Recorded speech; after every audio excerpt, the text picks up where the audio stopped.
consists of distance, places, limitations, and crossing. Our study was conducted in the city of Gelma, located in northeastern Algeria. The study focused on the school of Taq ibn Ziyad because of its important geographical location near the main traffic arteries of Gelma city.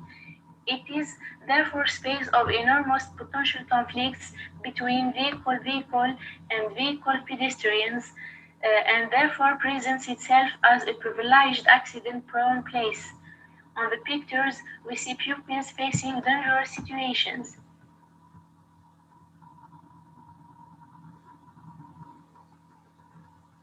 The objectives of this work are multiple. Its step whose role is to inform and educate public actors, all bodies, to the various problems posed by increased traffic to the school chosen in Gelma.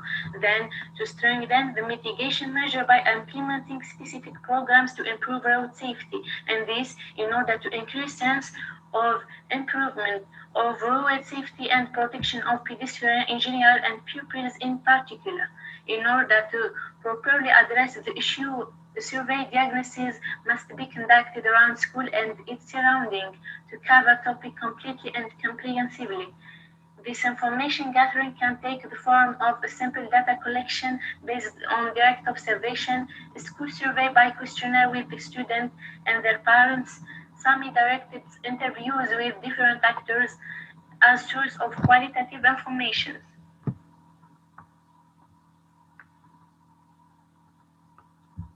According to synthesis or revised study of new traffic plan of Galma City and based on the idea that intersection, which is generally assimilated to main bottlenecks of urban network, it's therefore the space of enormous potential conflicts between vehicle and vehicle pedestrians, and it's therefore a privileged accident-prone place.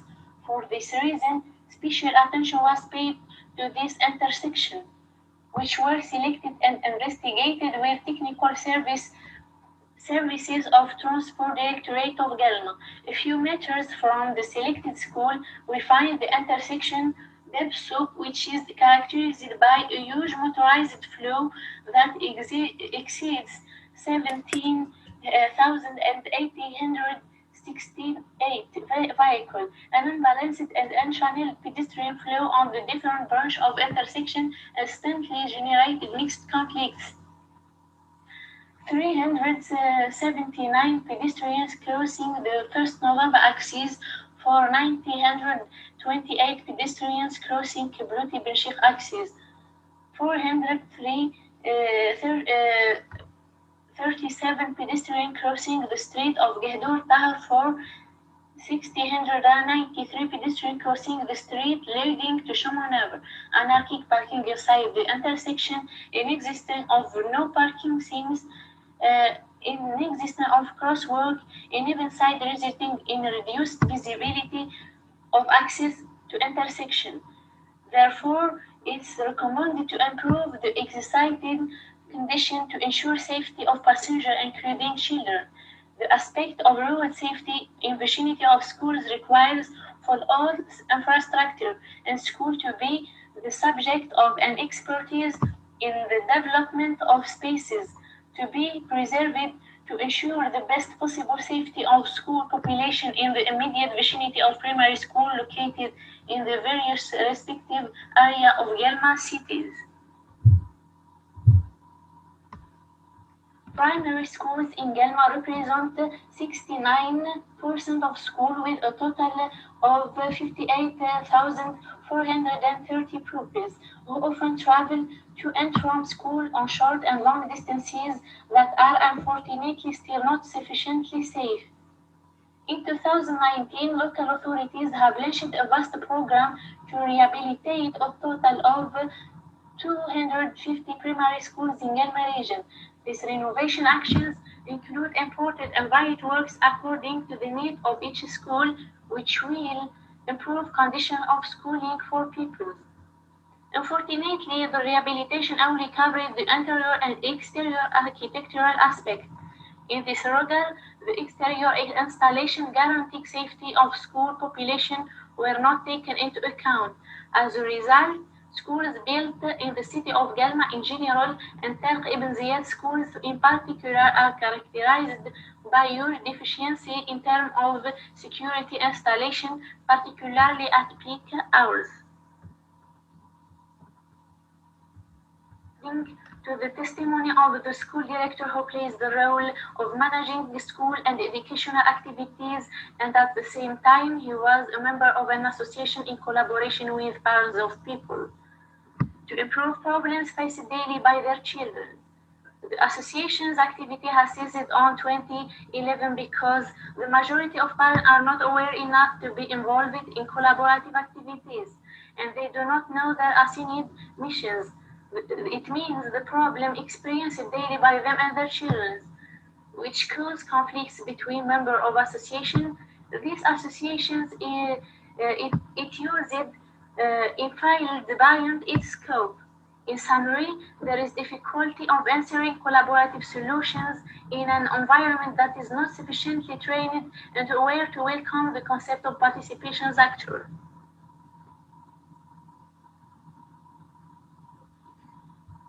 According to an architect's testimony who has participated in many tenders in field of educational institutions, he mentioned that there is not a school construction guide in Algeria, and the function of architect is framed by a predetermined table of conditions, which makes no margin for creativity and freedom. It means there are very limited choices. Jury members are not specialists in architecture and urbanism field. They do not take into consideration safety of users and their comfort. The user is only a receiver. Reviewers require an exposed entrance on the main facade where traffic cannot be marginalized. As a result, urban environment has become a source of insecurity for the majority of pupils and their parents. We conducted a questionnaire survey at the Tariq Ibn Ziyad School during 1 week with pupils and their parents on mobility practices around the school. More specifically, we wanted to have a view on the problems experienced by school population. Our objective is to select the deficiencies in terms of outdoor design in order to improve and guarantee safety of users and our children in particular. The sample consists of 137 respondents. It means 54.8% of students and parents. The questionnaire is provided with schematic illustration to easily convey the idea to the pupil's mind. On this diapositive, we see many results of questionnaire survey. The majority of pupils live near the urban primary school because it is located in heart of residential areas. Parents live with anxiety because of the insecurity of their children. As a result, 86% of these parents always accompany their children on their way to school. This affects both urban mobility and child mobility. 40.8% of parents participate to the densification of motorized mobility. The series of problems is linked to form a vicious circle from which it is difficult to escape. The primary school concerned by this study is located on the main arteries of Galma city. The Bebsouk crossroad characterized by a very dense traffic that cannot be marginalized. This makes the school population face the danger.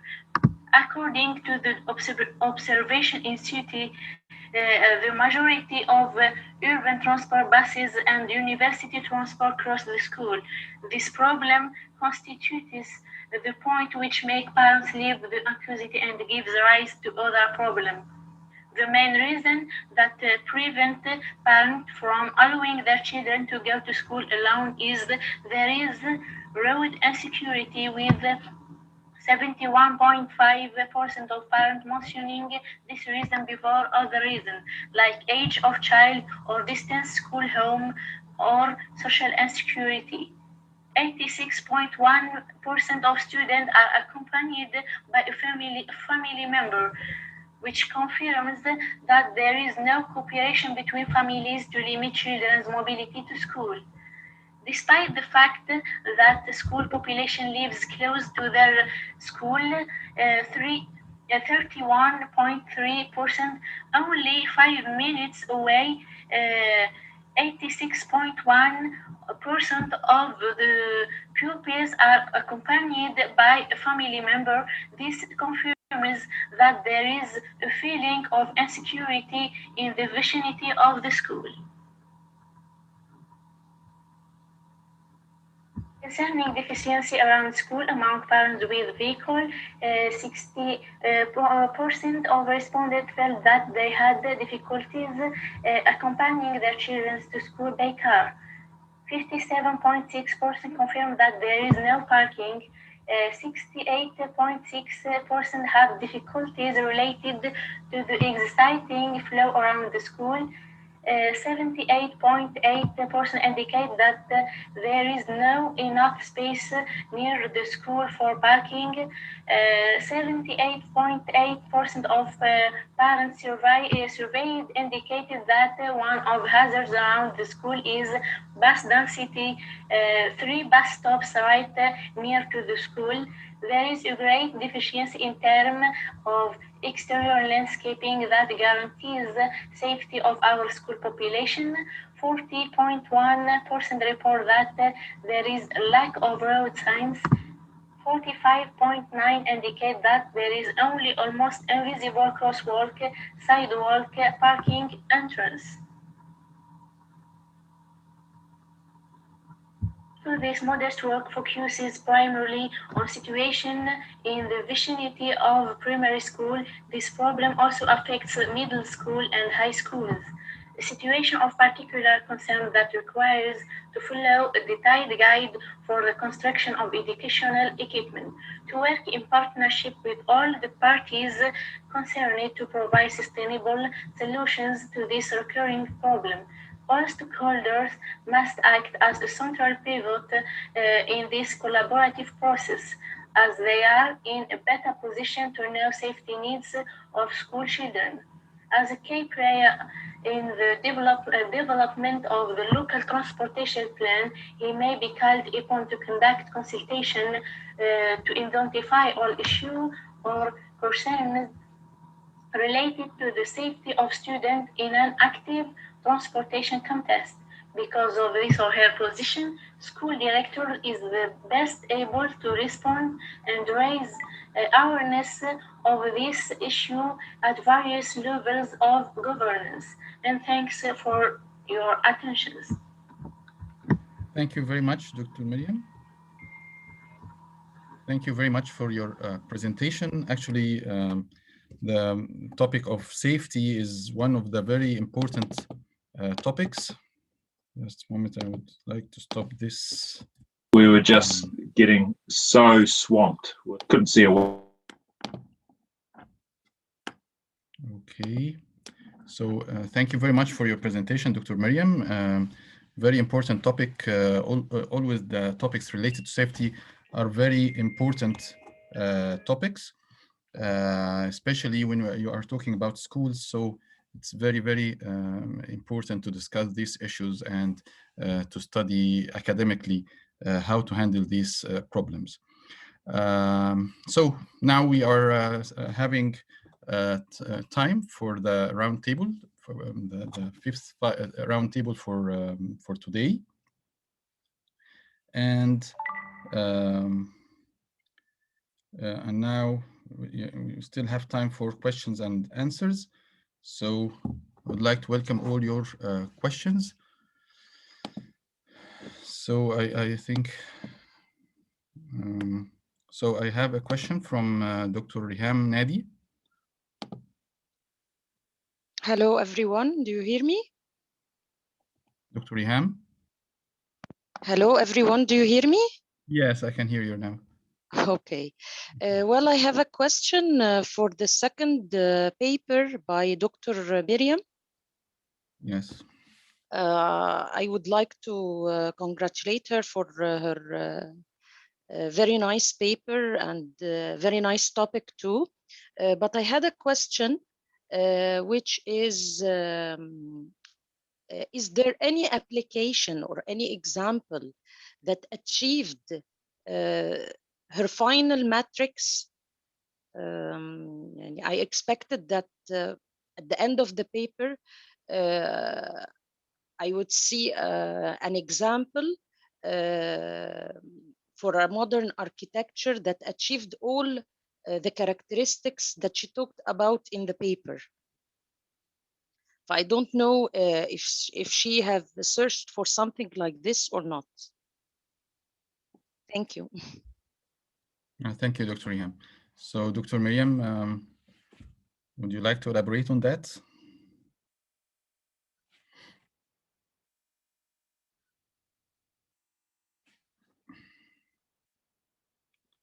So, Dr. Miriam sent me message that he has connection problems and related to a weak connection. So, could you please send Dr. Riham your answer, if even in text, if you would like. You can text her or send her your answer if you don't have a proper connection for the time being. Okay. So, any other questions? Dr. Miriam Yanfar, she asked to, if Dr. Riham, would you please write her your question in text? Dr. Yasser, my connection is yes. good now. Can I have only repeat the question, please? So, Dr. Riham, would you kindly repeat your question again to Dr. Miriam? Okay.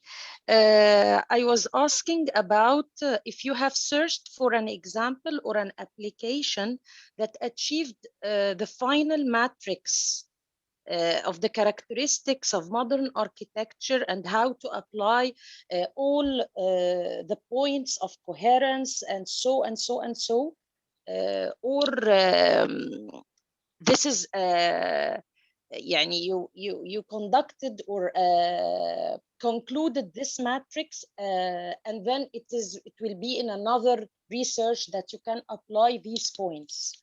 Thank you.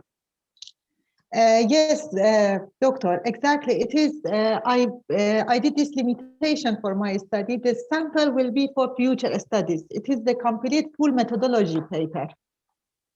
Mm-hmm. Did you hear me? Yes, I hear you. I think if you have an application or an example, it will be a very nice topic and to the point, because it is very organized and you have a very good literature review. So I think if there is an application, it will strengthen this topic. Thank you so much. Thank you, Dr. Riham. Thank you so much, Doctor. Yes, it will be for the future studies in the plan to apply the modern characteristic applied in the future study. Okay, thank you. Okay, welcome. So Dr. Miria is having an extension for her paper for the future studies. Yes, another study. It will be. Looking forward for this extension. Okay, so having another question from Dr. Salah. Yes, Dr. Yasser, do you hear me? Yes, I can hear you very well. Yes, I have a question for Dr. Mariam Iranfar. I want to ask if this model that she presented, it's possible to be applied to another type of or another styles of architecture. I mean, if we use the methodology that she offered us based on the theory of truth, can we apply this on other type of other styles or of architecture? Dr. Salar, yes, this is the methodology can be following with another parameters, but there is some changes for sure. This paper has the characteristic of modern architecture. So in another paper, we can have the characteristic in another style if we choose in our methodology. Means this is only focusing in the modern architecture characteristic. Is it Thank you, enough? Doctor. Thank you. Welcome. Thank you. Thank you very much. Thank you. Thank you. Thank you. So thank you, Dr. Salar and Dr. Maria. Any other questions, please?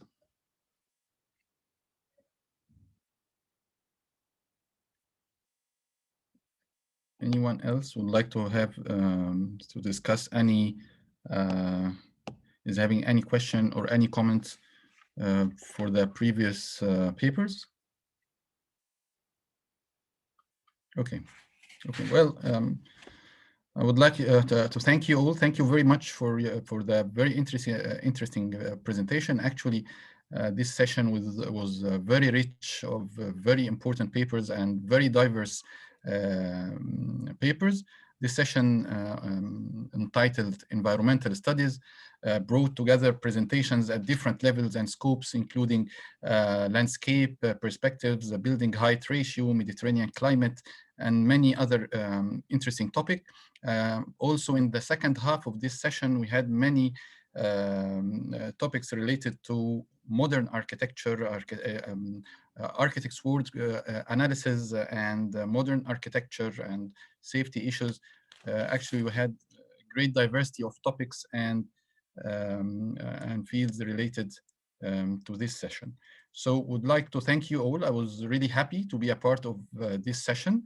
And thank you very much for your rich contribution in your research and your presentations. Actually, it was very rich and enriched this session.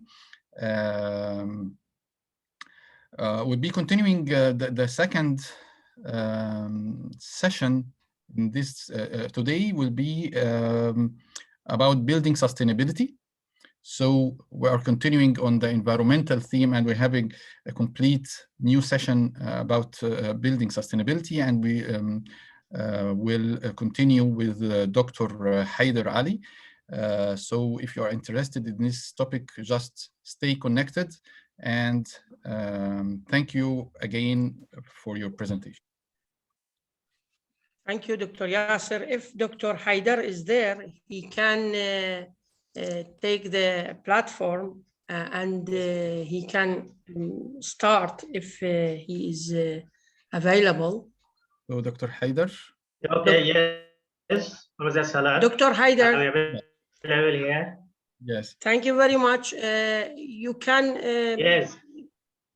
take the floor and manage based on the availability of the authors. Thank you very much.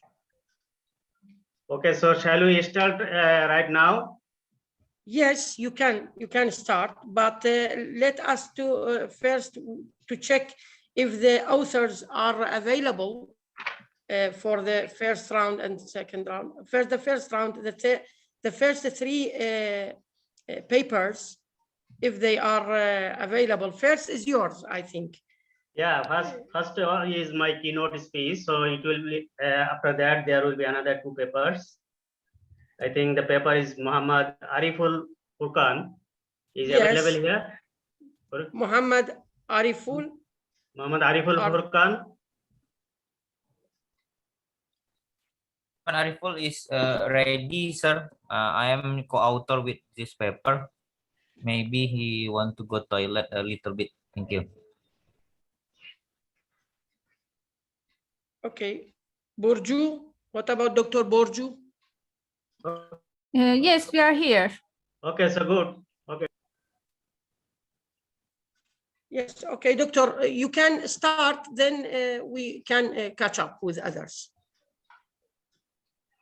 Okay, so very beginning, again, welcome to all today and good afternoon to everybody to today's international very prestigious forum.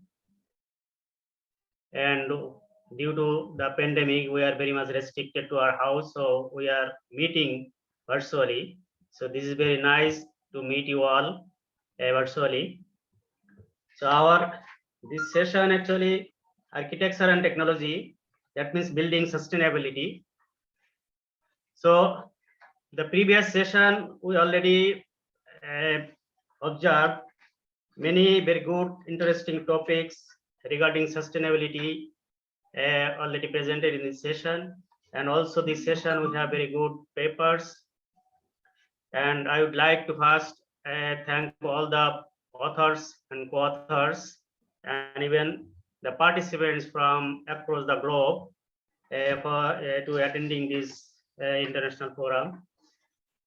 Actually, our beautiful planet, we are facing a very devastating threats due to global warming, and due to global warming, climate change is a very natural phenomena we are observing now. Especially some countries are very much under risk. One of the most vulnerable countries like Bangladesh. So global warming, that is the climate change issue, is not now a prediction no more. It is actually the reality. So many adverse effects of climate change, including variability and extreme, are already visible. And we already know that the Intergovernmental Panel of Climate Change estimates if the present trends of this global issue, that is climate greenhouse gas emissions, continues, our world would be 3.3 degrees Celsius warmer at the end of this century. So this is a very alarming situation right now. And even Bangladesh, I am talking about some critical consequence of Bangladesh as well. Bangladesh is the most vulnerable country all over the globe. And it is estimated that climate change could affect more than 70 million people in Bangladesh due to its geographical location, low elevation, high population density, poor infrastructure, high level of poverty, and high dependency on natural resources. Especially our coastal area, like the southwestern region, including Khulna city and the Khulna division, and the very close the mangrove forest, the world very largest mangrove forest, Sundarban in Bangladesh, are very much risky and prone for the climate change threat. So under this basis, actually, we are very much conscious about gaining the sustainability, especially for the building construction, so that the global warming can be reduced significantly and the climate change can be reduced, maximize our future generation for a sustainable life and achieving the sustainable goal by 2030. So what is actually the sustainability and the sustainable building? We actually call this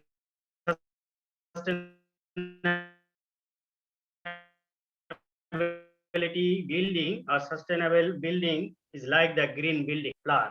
The green building actually can maintain the quality of life and harmonize within the local climate, the environmental, conserve the energy resource and recycling the materials, reduce the amount of hazardous substances to which the human and other organisms may be exposed, especially reducing the building impacts on human health and the environment during the building's life cycle through a better setting, design, construction, operation, and maintenance. So sustainability can be achieved in different ways. Like now, our urban planner, our architect should come forward for the sustainable design of our buildings, especially for the new buildings and the old buildings for the renovation, remodeling the existing buildings. So this is a very important to fight, to combat the threats of climate change for our next generation. So all the things, I will discuss a mathematical model because I already discussed that I am a mathematician, but I work a diversity application in mathematical modeling, in ecology management, climate change, and our due to the climate change, there is a lot of emerging infectious disease. So all the issues, actually, I work and my research team work on that issues for the global scale.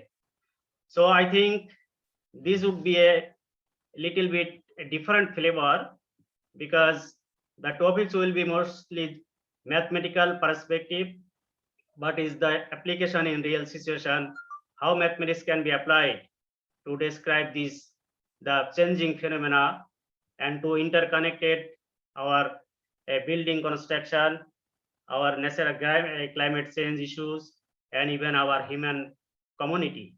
So how can we connect it together using differential equation in terms of the time over the time.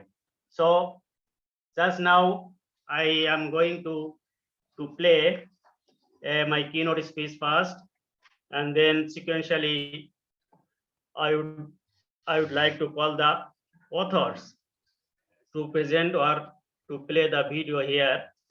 So now, just now I am going to share my video, and I think thank you everybody for listening and joining us. Then we will share the question and answer session.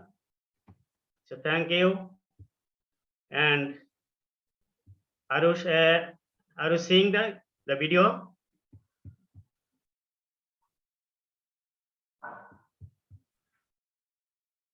I am audible? Yes.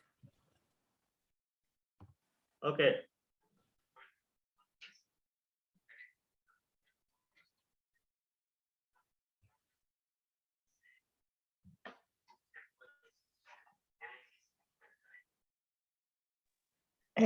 Doctor, there is no voice in the video. I cannot hear anything. Oh, the voice is not there? No. I think you have to do it in 100. The sound should be in 100%. The sound actually it is put in 100.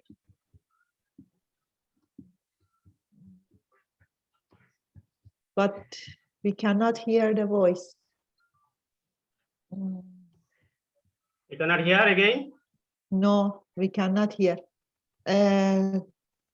So Dr. Salar, I think, has the problem in internet, so he is not here. If you want, I will try to share the. Okay. You can share that one, please. Okay. Can you please just unshare? I will share it. Okay, so I will stop sharing. Yes. I will share to see if there is. Yeah, sure. Please share. Okay.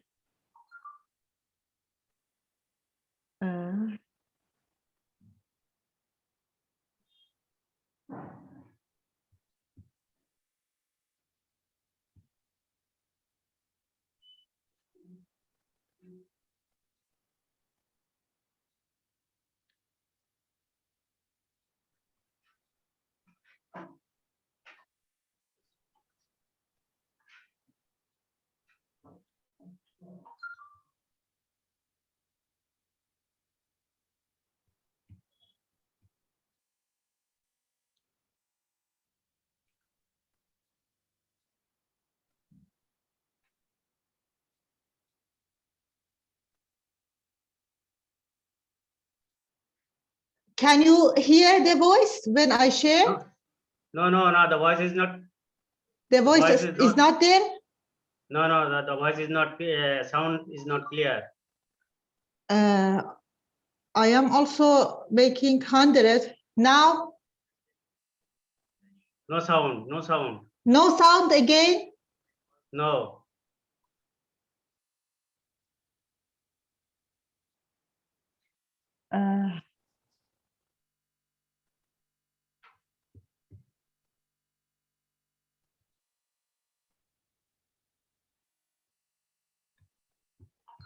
I think I shared also, there is no voice again in the. Yeah, there is no voice again in the same problem. So shall I try again? Yes, please, if you try it again to see if there is voice.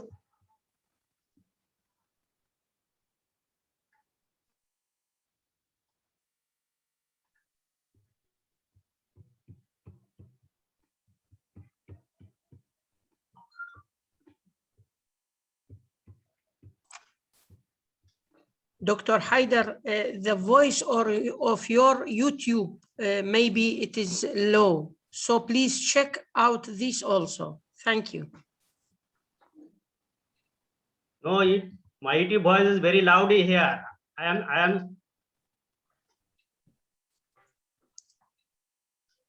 Did you hear? Still, the voice is very low. In the YouTube, the voice is full. Yeah, the voice is 100 here also. Yes.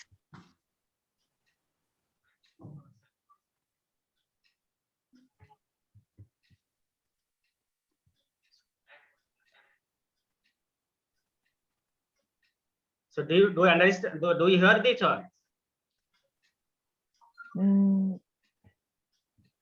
It is possible you represent online, means not through the YouTube, with the PowerPoint, if you can present it. Yeah, it is possible. So shall I do that right now? Or Yes, if you can present it through your PowerPoint, share your PowerPoint and online present it, because there is no any voice in YouTube when we share.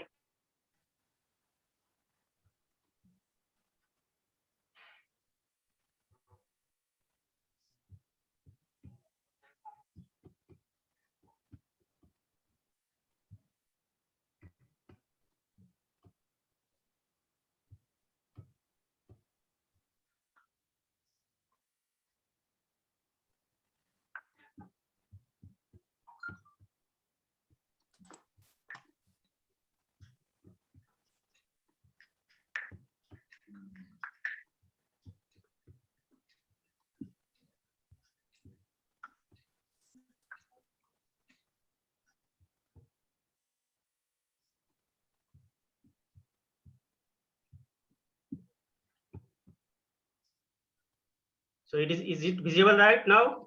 Yes, yes, it is visible. Okay.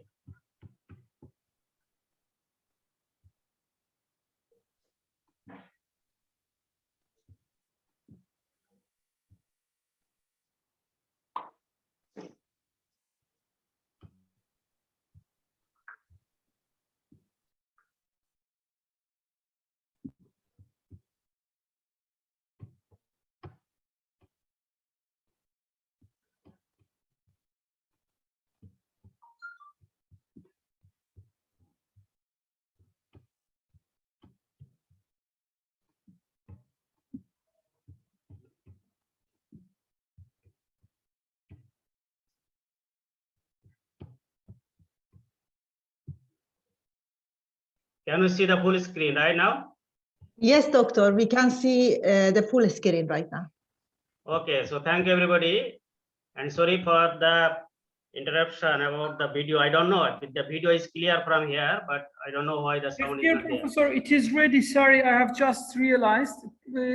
I apologize. If you let me, I will share your video from here. Okay, okay, yeah, please do that. I'm really sorry that I have just realized. Okay, so I can stop here. So, okay, sure. Of course, thank you. Professor, yes, we have the link. Copy the link, and so I'm sharing. If you stop this, your screen. Yeah, I already stopped. So I'm going to. I already stopped. Perfect.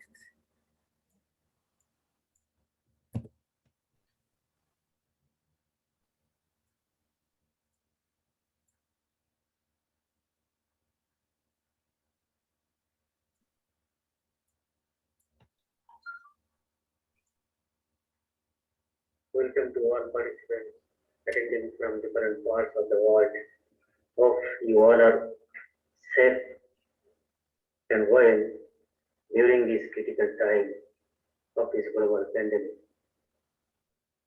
It's my pleasure to express my deepest gratitude to the chair of this conference, Professor Mia, for inviting me to this prestigious event.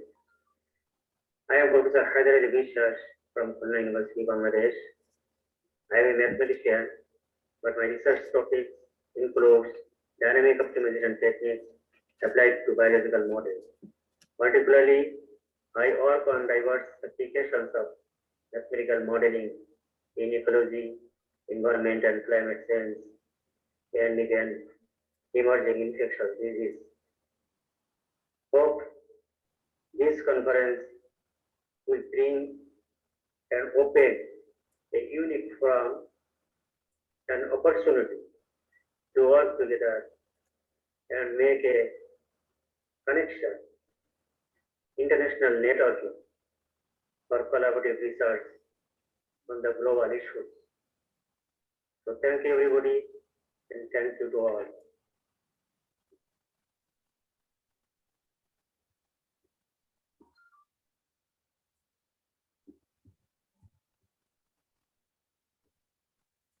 Okay, thank you everybody.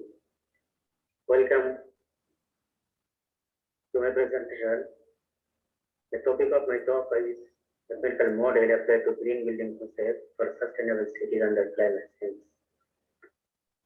The basic outline of my talk is motivation, global warming and climate change, some brief history on the green building concept, and then we formulate a methodical model for green building, and finally concluding remarks. Motivation. Harmful effect of global warming and climate change is no longer a prediction, it's just a reality now. The developed countries are the main responsible for this global warming, but the main victims are the middle and low income countries like Bangladesh. By 2050, with a projection of 50 centimeter rising in the sea level, and Bangladesh may lose approximately 11% of its land, affecting an estimated 50 million people living in the local coastal region. Almost 80% of the total area is prone to flooding. So this is the very basic information about the effect of global warming and climate change effect in Bangladesh. The global warming, actually, what is the fact behind that? Global warming is the unusual rapid increase of Earth's average temperature. It happens due to the excess greenhouse gases in the atmosphere, and it results in rising Earth's air and ocean temperature for heavy heat waves, rising sea level or the melting snow, disappearing glaciers, disruption of habitats, and outbreaks of several emerging invasive infectious disease. The last official initiative of climate affairs, it was conducted by United Nations, which is called Paris Agreement, where it is seen that the total amount of the emission of carbon dioxide, including all greenhouse gases, and the biggest responsible for this on the United States, then second on China, and sequentially EU, and Russia, India, Japan, Brazil, and Germany. So this is the country, different countries trying to reduce the emission at least half of their emission each year. And very recently, it is more alarming that in 2019, China emitted 27% of the global total carbon dioxide, that is greenhouse gas emission. And even in 2020, China is again the most highest emitter of these greenhouse gases. So all this indicates that this huge amount of greenhouse gases increases our temperature, global temperature, every year. So this is the day by day decades average temperature rising rapidly. You can see from 1950 to 2020, the temperature is rising very surprisingly, and it results in the global warming and even the climate change. So what is the steps should be taken now? According to the Paris Agreement, almost 197 countries signed to keep global warming below 2 degrees Celsius, and if possible even 1.5 degrees Celsius. So now it is a challenge to meet the sustainable development goal by 2030. Since cities are the most greenhouse gas emitter, so to reduce these emissions, it is crucial to take a smart city plan. By a smart city, it means the less carbon emitter city with maximum green infrastructure. And it is predicted that cities would get 44 degrees Celsius more hotter by the end of this century. So this is the best and even the important technological way to build this green building concept, green building idea for sustainable cities for our future generation. And we know that in sustainable development goals, there are 17 goals. But one goal is related to these sustainable cities and communities, like the goal number 11. It is only alone about sustainable cities and communities. And these sustainable cities and communities include a lot of targets fulfilling by 2030. And towards meeting this sustainable goal, green building is our main idea to construct and renovate all the buildings in the urban area. So what is the green building? Green building actually can reduce water and energy consumption, use eco-friendly building to minimize greenhouse gases, inspire renewable mitigation, and reduce indoor and outdoor heat waves, promote solar energy, and develop the environment with trees and roof gardening. So there is a best warriors against climate change in different ways. Firstly, performing energy efficiency, and secondly, promoting green communities. Here is the symbol, here is the example in green building and non-green building concept. You can see the difference between green building and the non-green building concept. And what is the advantage of green building? A non-green building is responsible to consume 35 to 40% of total energy. But green building actually reduce this 30 to 40% energy. For 1/3 of the greenhouse gas.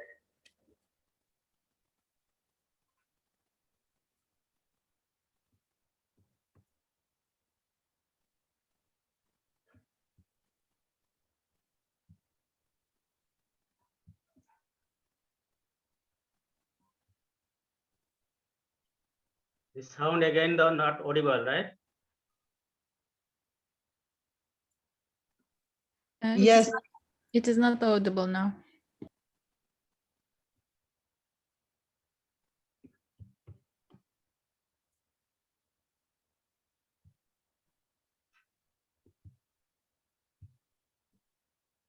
So Professor Nia.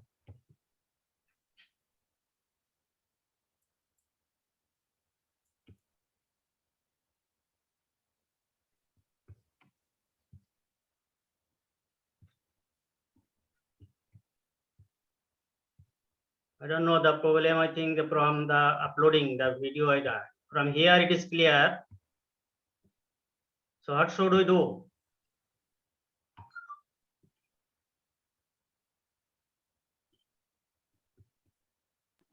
Professor, maybe you can go on the presentation. Okay, so lively. Yeah, I could go, but I don't know, Professor Raksha. I think because this is sharing through the house, the voice again come back. There is there is audio now. Okay. So I'm sorry, I don't know what is the problem.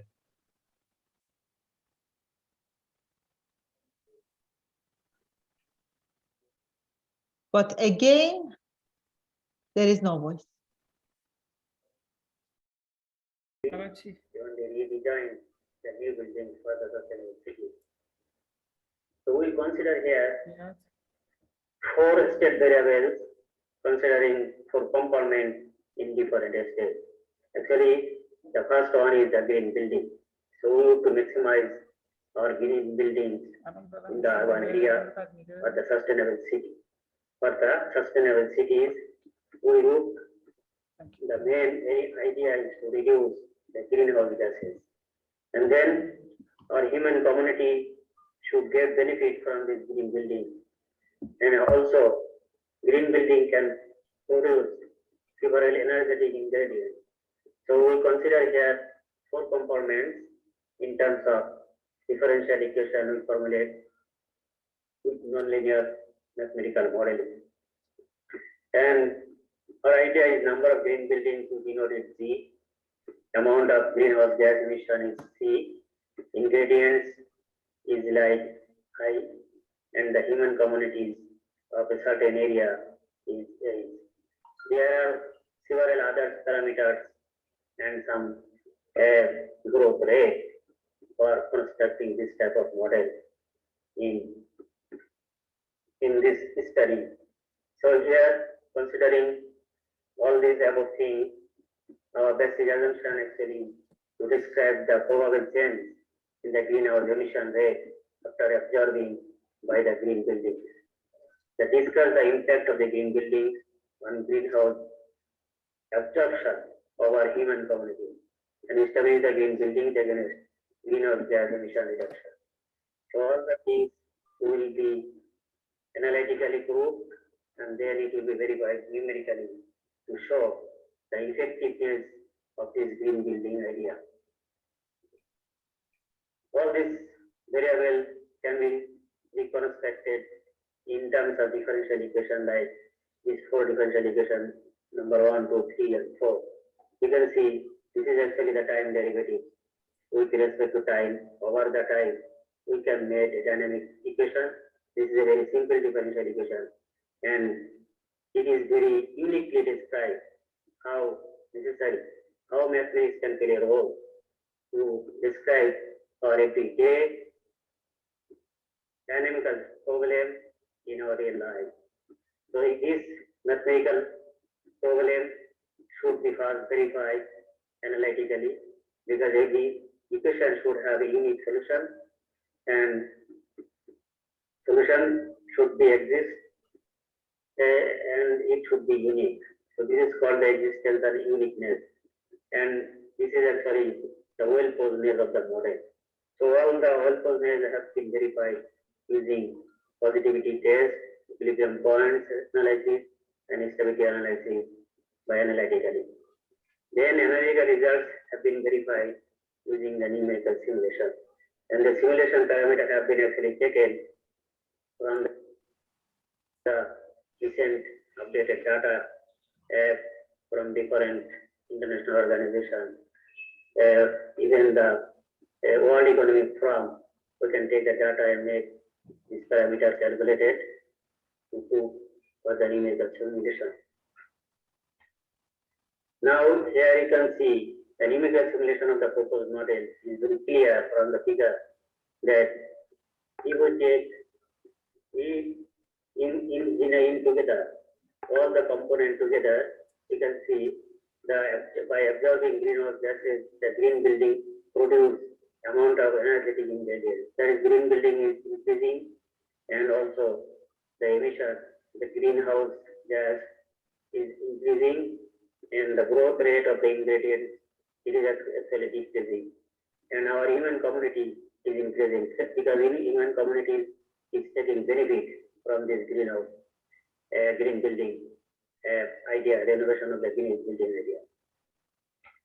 Now, from this figure, it will be more clear how it affects in reducing the greenhouse gases or reducing the global temperature from the green buildings. You can see from the simulation and in figure A that greenhouse gases absorption by green building when green building absorbs less greenhouse gases, then green building rate is very low and greenhouse gases is very high, and it is vice versa.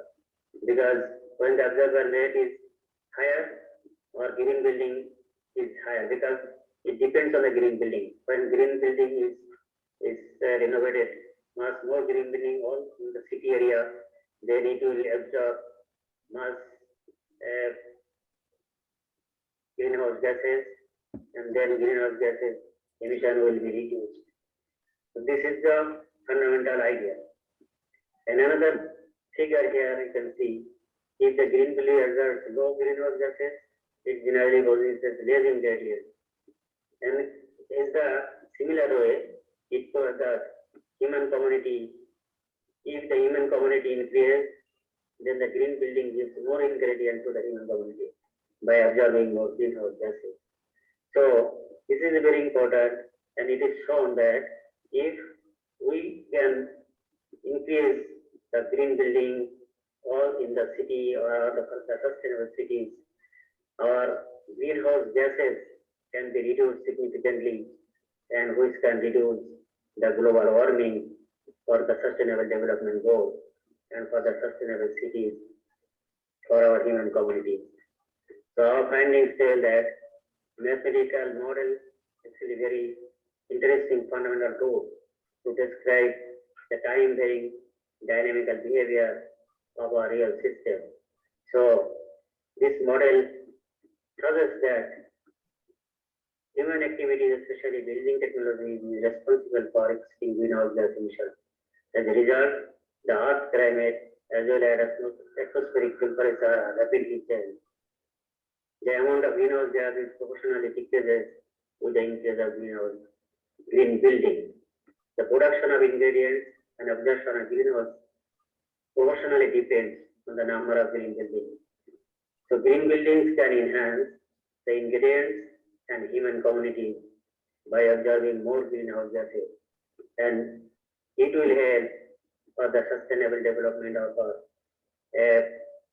cities, and it will save our future life for our future generations. So this is the basic summary of our talk. Thank you, everybody.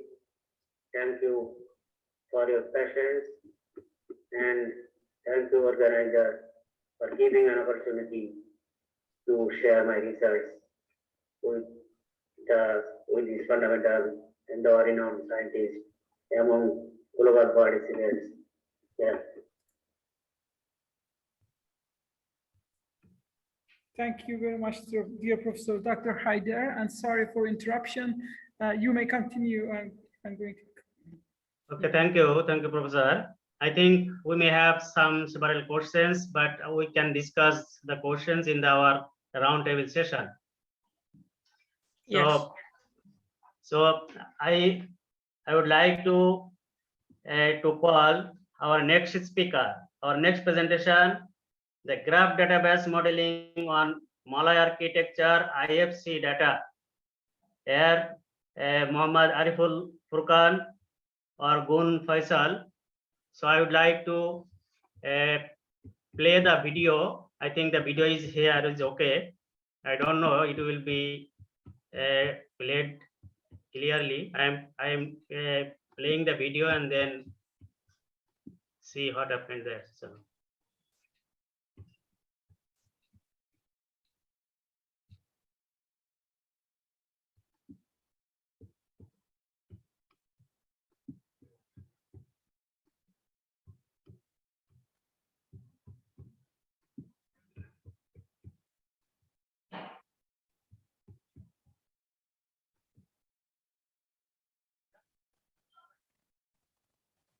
The sound is clear?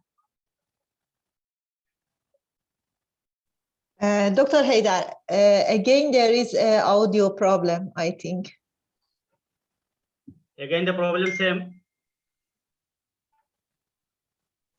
Again, the same. There is no. I think the problem, by the time that you are playing the video, please don't mute yourself, because it is connected to your microphone. No, but I don't mute. I don't mute myself. So in that case, let me. Dr. Horakh, can you play it from your side? Maybe it is better. So please. Of course. Dr. Horakh, please could you please open the video from there? Of course. I'm doing now. Okay, then it will be better. Yes, Dr. Haider, can you stop playing? I already stopped this playing. Perfect, thank you. Let me find the file. Alongside with Mr. Kun Faisal and Mrs. Tina Fadila Najwa from Indonesia.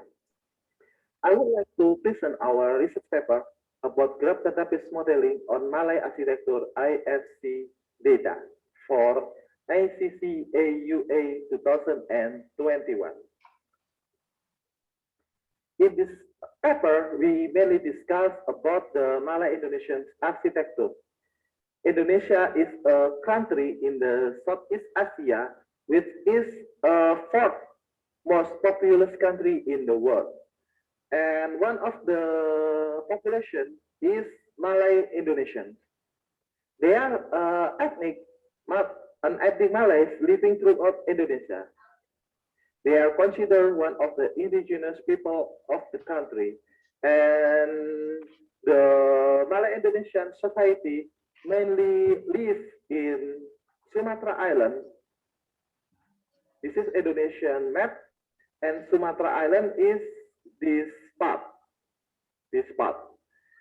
and a small part of Borneo or Kalimantan Island, like that. And its society has a unique Malay architecture, and one of the example is Datuk Jalan Malay Trap Pagodangan House and Rokan for Koto Malay House. This is the example of Malay architecture. There are many others Malay architecture, but the example is Datuk Jalanso and Rokan for Koto Malay House, like that. And based our previous study, the decreasing of Malay house existence, which part of Malay architecture, indicates that the artifacts of Malay culture were diminishing. The advancement of technology and new materials resulted in the erasure of Malay architecture as part of the culture.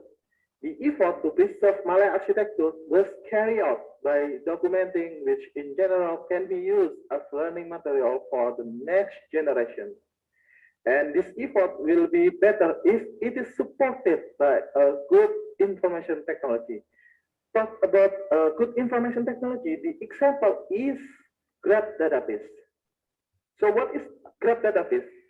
Graph database is a latest database technology which used by most companies in the world, like Facebook, WhatsApp, and many others. And a graph database itself is closely related to data interconnection, and which has many data relations. So there are relationships between data to another data, like that. And it's very useful for representing and describing the relationship between building components and the data in the building information modeling, or BIM. The graph database schema can be useful for building semantic information, for extracting, analyzing, and displaying topological relationships in the form of 3D objects and process the queries very quickly. This is a benefit of graph database modeling. And therefore, we conduct a research paper. The purpose is to model graph database on Malay architecture IFC data. The modeling process was conducted by extracting IFC data to create a graph model using Neo4j. And the expected result of this research is a graph database modeling, which will be developed further by defining the queries to solve various problems of Malay architectural models. And this is our methods to conduct our research. First, we design a host model from BIM and generate the EFC data from BIM. And next is parse the EFC data into GSON format. And next is IFC metadata modeling. And the last is IFC graph modeling. This is our method for conducting our research. And this is the design of Malay Rokan for photo host. We use Google SketchUp Pro 2015 to design Malay Rokan for photo host.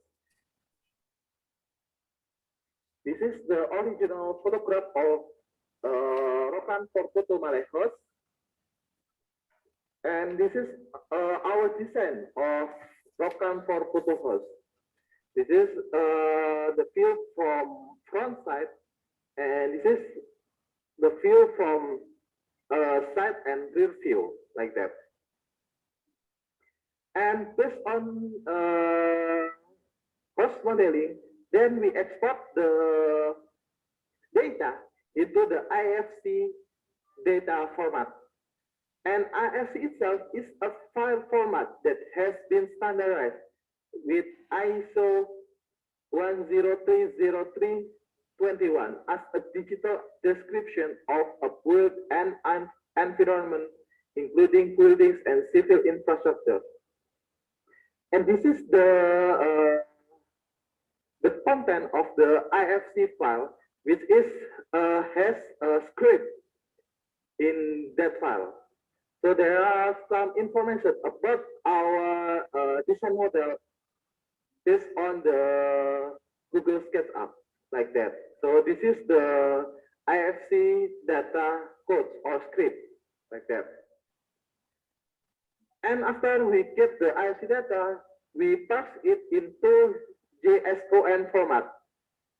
And after we pass it, then we model it into a graph database.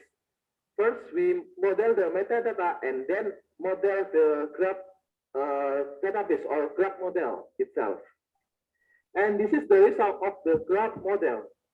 So there are three fundamental entities in the graph database. First is the objects or a node. This is the object or a node, Rokan for photo IFC. And this is the properties. And last is this is the relations, and last is the properties, like that. So this is our graph model of Rokan for photo IFC. IFC is a standard file format that defines the building object model. Some relationships can be described in a structured manner between components at IFC. The IFC data schema has three fundamental entities, namely object, relations, and properties. However, the IFC data cannot be implemented directly into the graph database modeling. So it is necessary to parse the EFC file into JSON format, since it is simple and easy to understand. The IFC metadata graph model is used to create and examine the relationship between IFC entities and validate the IFC model. And the final step is graph modeling, was converting the IFC model into an IFC object graph. So like that. This is the our model. And the use of graph database modeling helps the building preservation process. Graph database modeling creates more accurate information both in terms of the form and space of the building, as well as the location of the building and other supporting data. The data knowledge can be passed down from generation to generation without worrying about losing them. Apart from being a conservation effort, this data can also be used as other reference material. And hopefully the use of graph database will have a positive impact in effort to preserve building, especially Malay architecture. And this is our conclusion for our research paper. And our future work, the future research opportunity is the validation of this graph database model so that the knowledge extracted is truly valid. And a query testing can also be done to obtain accurate knowledge from a graph database And last, make comparison of different IFC models so that the new knowledge insight can be obtained. So this is our presentation about our research paper. Thank you for attention. And this is my contact. This is my phone and email. Thank you. Thank you, Ariful. Thank you for your nice presentation. I think it's a very interesting topics, especially for several times. Hello, Raksha. Yes, dear Dr. Haider, sorry. It's YouTube again. Okay, so thank you for these very good and interesting topics. Actually, the topics is very much related for the algorithm development, I think. So there should be some discussion. I think we could discuss in our roundtable discussion. So next, I would like to ask our next presenter, our labor productivity on construction sites, a case study of biological wastewater treatment plant construction. So Dr. Bursuba Okten or some other co-authors, I think Professor Ahmed Mia, could you please? Hello, I am Anurag Sot. This study has been prepared for my master thesis, Labor Productivity on Construction Sites, a case study of biological wastewater treatment plant construction. Problem: the production efficiency of labor on construction sites is an important factor for the success of projects. Skills, experience, and training are among the critical factors affecting labor productivity on construction sites, especially in construction sites where a new construction technique is used. The team's efficiency is affected by the learning process. Laborers' unfamiliarity with the new technique causes time delays and accordingly cost overruns. Research methodology. This research examines laborers' challenges in building and unfamiliar structure at construction sites through a case study. Researchers conducted field work at a wastewater treatment plant construction site in Istanbul, Turkey. One of the researchers working as a controller on behalf of the main contractor in these construction projects. The research data were obtained from the daily reports of the construction site and the observations of the researcher working in the field as a controller. In this research, the relationship between the workers' productivity in the construction of the egg-shaped digestion tower structures produced on the construction site and the learning processes was determined by field observations.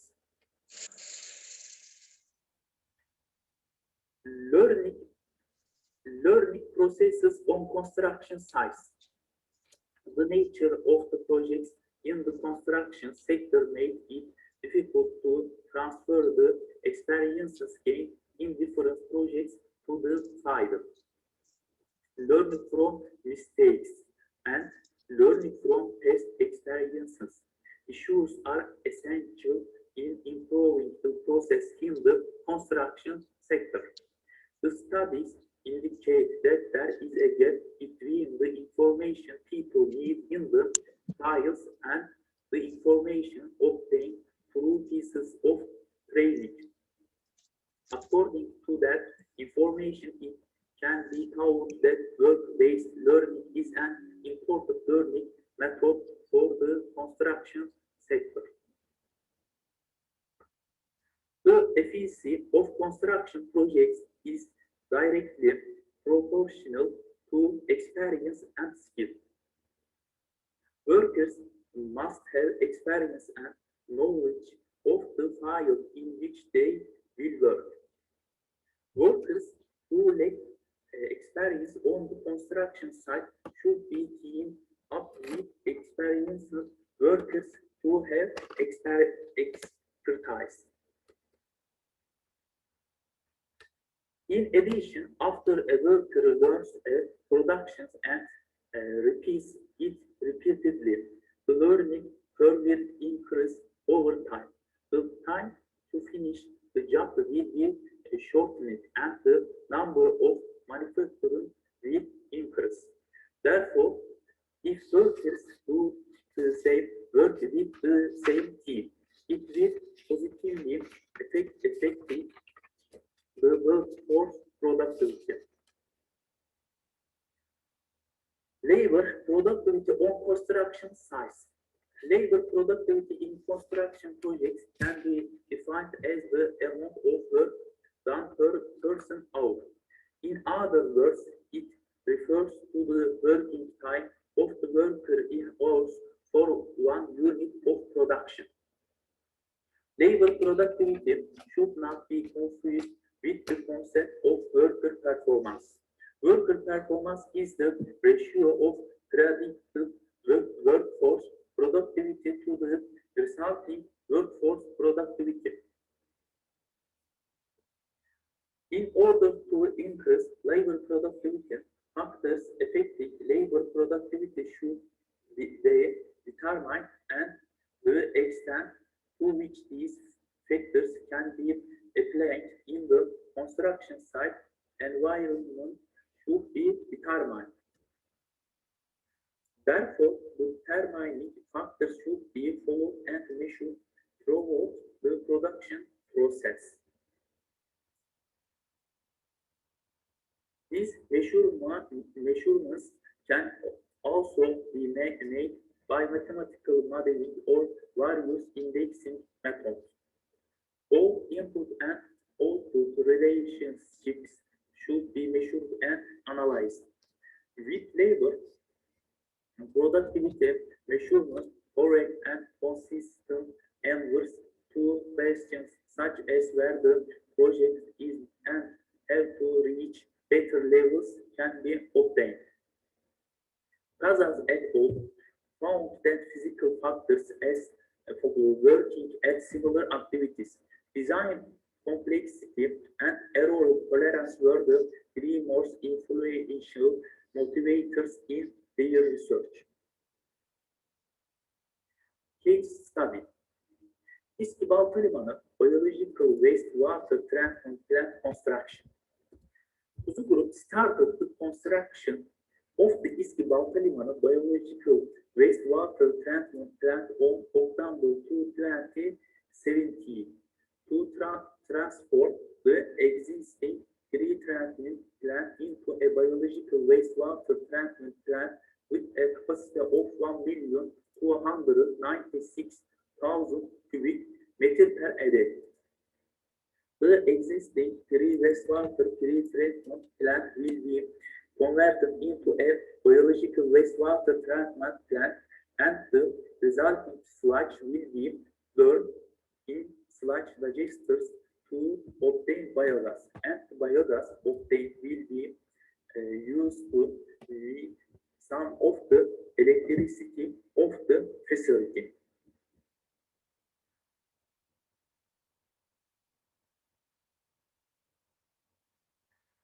The wastewater coming from the Castle intersection tunnel minus 11.94 meters and the Gendere tunnel minus 7.70 meters will pass through the pre-treatment units.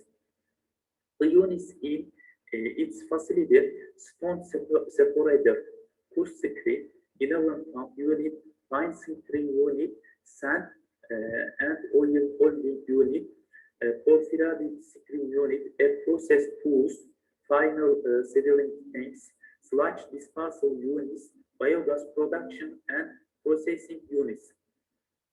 Built on an area of 270,000 square meters, the facility will treat wastewater from a population of 3 million.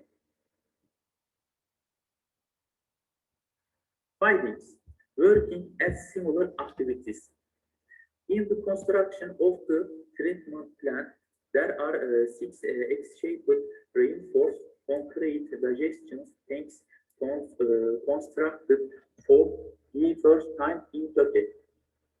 Reinforced concrete digestion tanks with a height of 42 meters and a diameter of 25.30 meters and a thickness of 45 centimeters are cast in different 15 stages. For each concrete casting, special cardboard field reinforcement is made by the project founder plan. Concrete casting is made with 26 inner and other founder models. Findings: working as similar activities.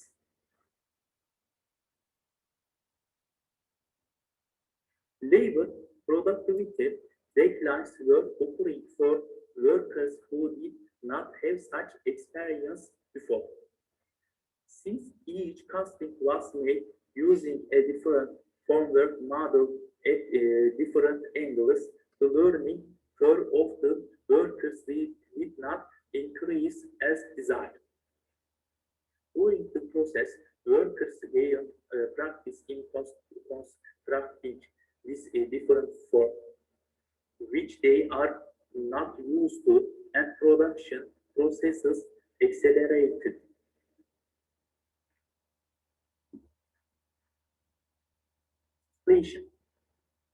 In this project, complex structured formwork cause slow learning processes. Such projects need skilled workers.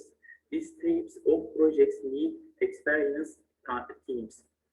However, the learning time of even experienced teams will take longer in the construction of structures which are not produced continuously compared to the structures that are continually manufactured.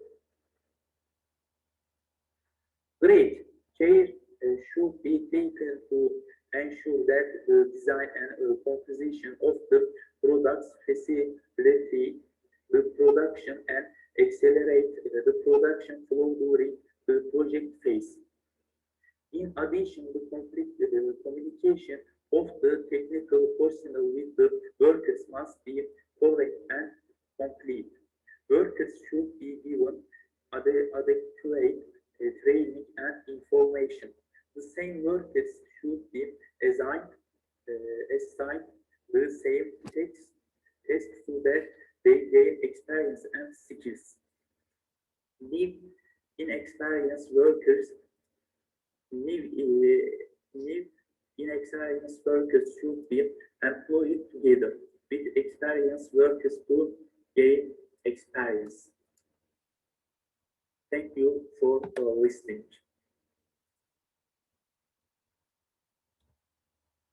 Thank you. Thank you, Anil. Actually, we are now at the stage of a roundtable discussion, but we are. Good afternoon across the world. I'm absolutely delighted to.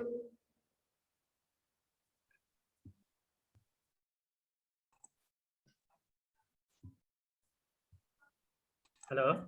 Yes, dear Dr. Haidar, you may continue. Sorry, again, the YouTube automatically. Oh, okay. So we are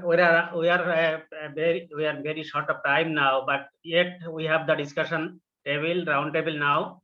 So I open the floor now. So please ask questions and raise your hands and ask questions. Dr. Shalar, Professor Shalar, you can conduct the questions. Yes.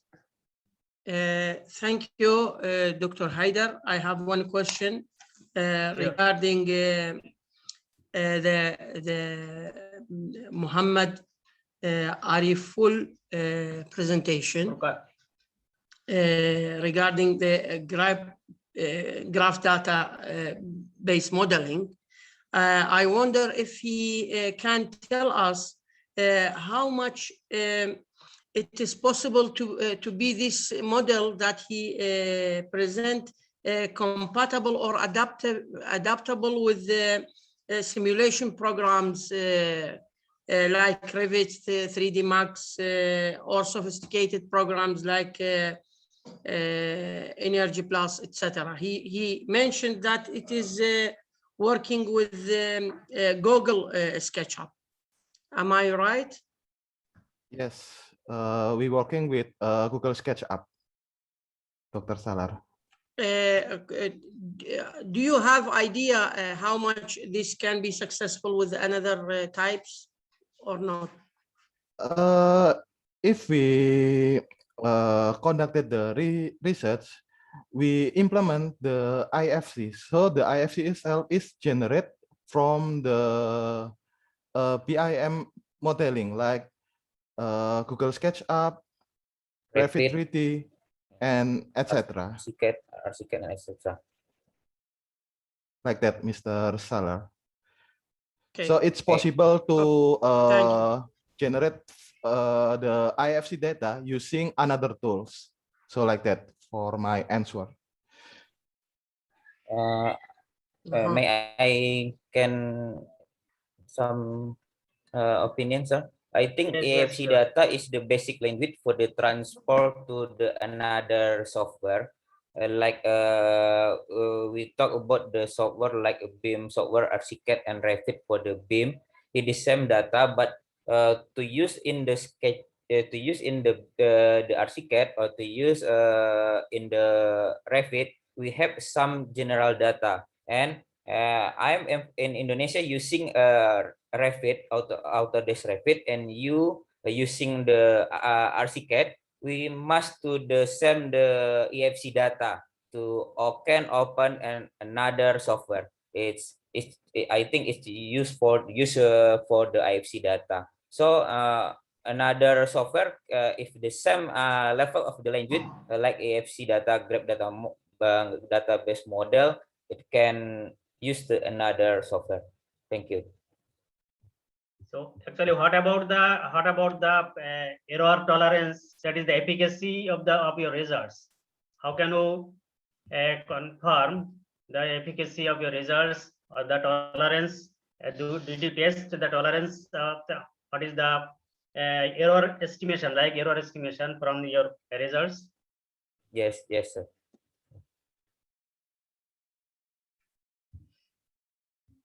Okay, thank you. So do you have?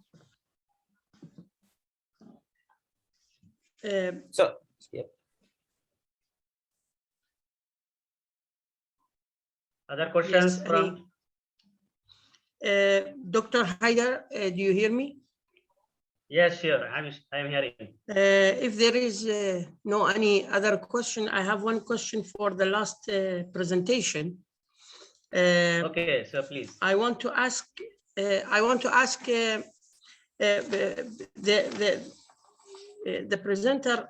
He mentioned that the work, of course, in a treatment plant project, it's very delicate and sophisticated project and need very good expert people to do the work. I agree with that.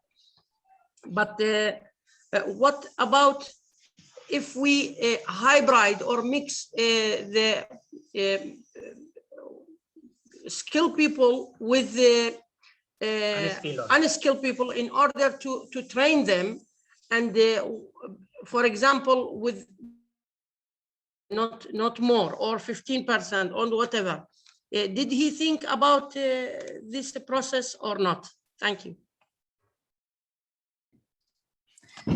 Hi, I would like to answer this question. Yeah, sure, please. Anil is he was a controller on this site, and his master thesis about this subject. So in this site, in the very beginning of the construction, the labor on the site, they were skilled labor at the very beginning, but of course they were not skilled on this egg form structures. They were skilled with this industrial form, but not for the X structure form. But they had time for learning in the process, but the structure is changed during the construction because of the X-shaped. And also every time they had to change the angles according to this form. So during this construction, we couldn't see this learning process like the multi-story multi-story buildings, because in the area, the research on this learning processes in the construction, the multi-story buildings, we can see that the skilled labor could learn quickly according to next story of the buildings. But in this shape, because of the shape is changing and also the level of the construction is getting higher, the labor, it was like the learning from the very beginning, not very beginning, but they all in the process, it was very hard for them to go on this process in production. So it was not only the learning, it was because of the structure of this egg-shaped form. We also search for other research in the area. We could only find one research about these egg-shaped form structures from United States. It was also from the 2020, and also they had similar problems in this construction because, you know, in United States, there are much more construction about these forms, but they had also similar problems. But in Turkey, this was the first construction for this form and structure, so it was more difficult for us. I hope it was answer for your question. Yeah, it is clear for me now. Thank you very much. Thank you. So thank you for your good answer. And do we have any other questions on the previous 3 lectures?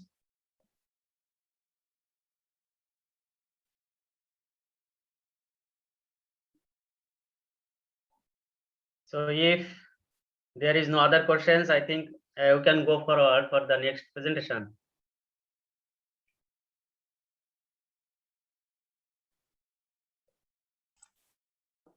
So if Dr. Horakh is there, he can Dr. start. Mariam may want to share it if you can. Dr. Mariam, I think she found the solution of the problem of sharing.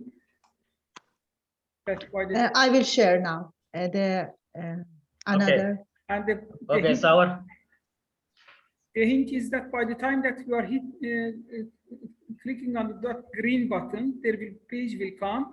On the down left side of that page, there is an icon that share the voice of that reference. So after putting that, clicking on that box, automatically you will be able to, by the time that you manage to play the YouTube, the sound will come from laptop, not from your microphone. So it will be solved, the solution. So Mariam, would you please try it? If not, yes, yes, Dr. Sure. Now I will share the screen. Okay, so our next presenter is bioclimatic analysis as an urban and architectural design support tools, a case of Guelma City, Algeria. So the Bautnia Sayed, Dr. Haider, Buthena is with you. Buthena Sayed from University of Guelma is with you. Yes. I would like to share my presentation myself because I did some modifications. Okay. If possible. Okay. Yeah. Yeah. Sure.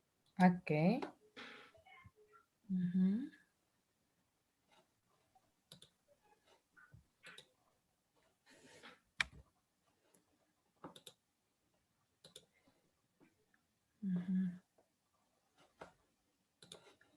Just a minute.